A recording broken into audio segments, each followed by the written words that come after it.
আজ তোমাদের সাথে খুবই মজাদার একটি ধনিয়া পাতার ভর্তা রেসিপি শেয়ার করব।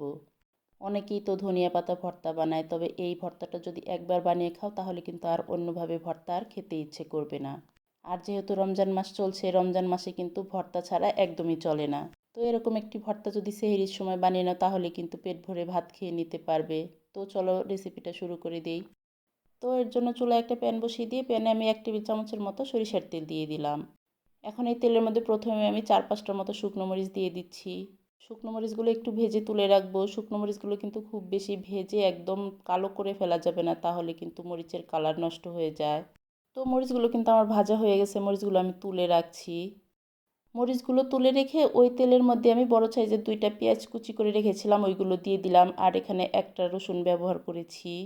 রসুনগুলো একটু মোটা মোটা করে কেটে দিয়েছি। এখন এগুলো তেলের সাথে একটু ভালো করে ভেজে নিব নেড়ে চেড়ে। ও সাথে কিন্তু 2-3টা কাঁচামরিচও দিয়েছিলাম। শুকনো মরিচ কাঁচামরিচের মিশ্রণে ভর্তা কিন্তু আরও বেশি মজা হয়। তো এগুলো একটু নেড়ে চেড়ে 2-3 মিনিটের মতো ভালো করে ভেজে নিয়েছি। যখন কাঁচামরিচ রসুন আর পেঁয়াজগুলো খুব ভালোভাবে সেদ্ধ হয়ে গেছে তখন আমি এগুলোকেও একটা বাটিতে তুলে রাখছি। তো এগুলো তুলে রেখে আমি এখানে দিয়ে দিচ্ছি ধনিয়া পাতা। ধনিয়া পাতাগুলো আগে ভালোভাবে বেছে ধুয়ে পরিষ্কার করে পানি ঝরিয়ে রেখেছিলাম।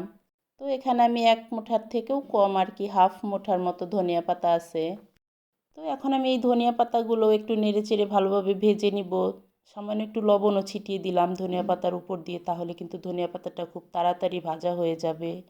তো এই ধনিয়া পাতা কিন্তু ভাজতে খুব বেশি একটা সময় লাগে না। তো দেখতে দেখতে কিন্তু আমার ধনিয়া পাতাটাও ভাজা হয়ে গেছে, এটাও আমি সাইডে তুলে রাখছি। তো ধনিয়া পাতাগুলো তুলে রেখে এগুলোকে একটু ঠান্ডা করে নিব, তারপর আমি এগুলো শিলপাটাতে বাটতে চলে যাব। তো আমি কিন্তু শিলপাটাতে বেটেই ভর্তাটা বানাবো। আমার কাছে শিলপাটাতে বাটা ভর্তার স্বাদই অন্যরকম লাগে। তো তোমরা যদি কেউ শিলপাটাতে বাটতে না চাও তাহলে কিন্তু ব্লেন্ডারে দিলেও হয়ে যাবে ভর্তাটা। তো আমি দেখো প্রথমে ধনিয়া পাতাগুলো শিলপাটাতে নিয়ে নিলাম। আগে প্রথমে ধনিয়া পাতাগুলো খুব ভালো করে মিহি করে বেটে নিব। আর বাটাবাটি করা কিন্তু একটু কষ্টের হয়ে যায়, কিন্তু মজার কাছে এইটুকু কষ্ট কিছুই না আসলেই। আর এই তো আমি কিন্তু ধনিয়া পাতাগুলো খুব ভালো করে মিহি করে বেটে নিয়েছি। এখন ওই যে পেঁয়াজ মরিচ সব কিছু একসাথে দিয়ে বেটে নিব। প্রথমে মরিচগুলোতে একটু লবণ দিয়ে দিলাম, দিয়ে এটাকে খুব ভালো করে মরিচগুলো আগে বেটে নিচ্ছি। তো শুকনো মরিচ কাঁচামরিচ 2টা ঝালই কিন্তু আমি এখানে ব্যবহার করেছি, তোমরা চাইলে কিন্তু যে কোনো একটাও করতে পারবা, কোনো সমস্যা নেই। তো দেখতে দেখতে কিন্তু আমার ভর্তাটা প্রায় বাটা হয়ে গেছে।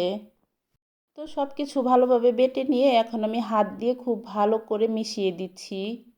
সব কিছু এভাবে একসাথে মিশিয়ে নিয়ে এখানে আমি কিছু কাঁচা পেঁয়াজ দিয়ে দিচ্ছি। ভর্তাতে কিন্তু কাঁচা পেঁয়াজ দিলে একটু বেশি মজা লাগে। আর পেঁয়াজগুলো কিন্তু একেবারে বেটে দেওয়া যাবে না, একটু আধ ভাটা করে দিয়েছি। তো এখন আমি এখানে কিছুটা সরিষার তেল দিয়ে দিচ্ছি। লাস্টে কিন্তু আরও একটা জিনিস আমি ব্যবহার করেছি, এর জন্যই কিন্তু আমার এই ভর্তাটা এতটা স্পেশাল হয়েছে। আর সরিষার তেলটা দিয়েও কিন্তু খুব ভালো করে ভর্তার সাথে মিশিয়ে নিয়েছি। তারপর আমি এখানে 1 টেবিল চামচের মতো লেবুর রস ব্যবহার করেছি। আর এই লেবুর রসটা দেওয়ার কারণে কিন্তু ভর্তার টেস্ট একদম অন্যরকম হয়ে গেছে। এত সুন্দর স্মেল হয়েছে কি আর বলবো। তোমরা যদি এই ভর্তাটা বানিয়ে নাও তাহলে কিন্তু একদম আনলিমিটেড ভাত খেতে পারবা এই ভর্তাটা দিয়ে। তো লেবুর রসটা দিয়েও আমি খুব ভালো করে ভর্তাটার সাথে মিশিয়ে নিলাম। তো এখন কিন্তু আমার ভর্তাটা গরম ভাত দিয়ে খাওয়ার জন্য একদমই রেডি। তো চলো তোমাদের সাথে একটু পরিবেশন করে দেখাই ভর্তাটাকে।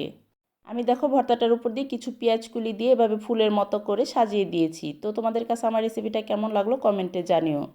আমার ভিডিওটা যদি ইউটিউব চ্যানেল থেকে দেখে থাকো তাহলে একটা সাবস্ক্রাইব করে দিও প্লিজ। আর যদি ফেসবুক পেজ থেকে দেখো তাহলে একটা ফলো দিয়ে দিও। তো সবাই ভালো থেকো, আল্লাহ হাফেজ।